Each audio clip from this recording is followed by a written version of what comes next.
Mandizibulisele kuwe Jessica estudio kanti nababukeli ekhaya. Nanjengoko ubusewutshilo namhlanje silapha eNU2 eMother World Clinic.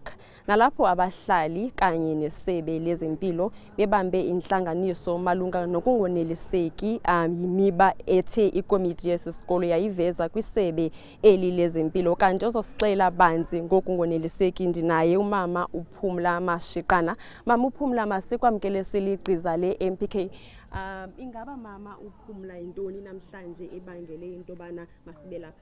Enkosi kakhulu mntanam, into ebangela ba wonke umuntu abe lapha namhlanje sibambe ithi ngxi indaba yasekliniki ungenxa yento ba isebe lezempilo alisiphendulanga.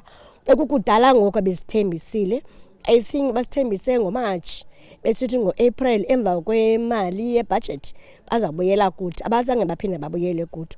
Into ebangela ba ngoku sibe kule ndawo kushota istaff, inesi ziyashota, epharmacy uyashota kusebenza umuntu oyi-1 of which ngelo xesha mninzi umuntu ohamba klina ikliniki. Ii-cleaners azikho, amayeza ayashota, everything iyashota apha ekliniki. So kudala sizama ukuxhumana nesebe lezempilo lalapha, kungona siqomba namhlanje yonke into iza kumo ukwenza into bazokwazi ukuzosimamela. Ngokwenza njalo ke ngoku bangaphakathi ekliniki bafikile abantu bakwa-health siqalisa i-meeting kunye nabo ke ngoku. Ingabe mama mzeziphi izinto abaye bathi qabaqaba ngazo kwi-meeting before sicela uphume nje i-meeting i-update onosinika yona malunga nale noluxoxo lwenzekayo apha phakathi?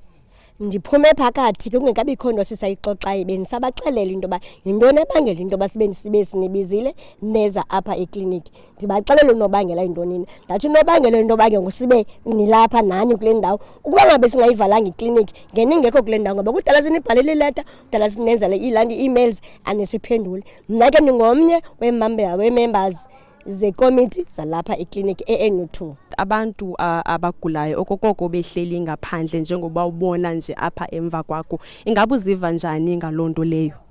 Inhliziyo yami ibebuhlungu kakhulu kusasa xa ndifikayo apha 6:30 kugcwele ngabantu apha ngaphandle esequeen beze kugqirha nakwamanesi.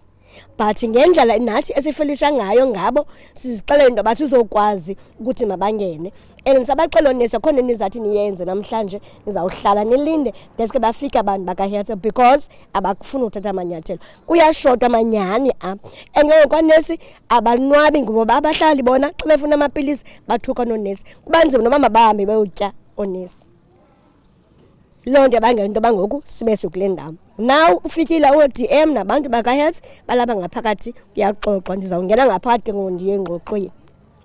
Kanti sawuphinda sikunike ke inkcukacha ezithe vetshe ngoba le meeting ole nhlangano ibanjwe apha ngaphakathi ihambe njani. Masithathe ezintambo sizibuyisele kuwe estudio Jessica.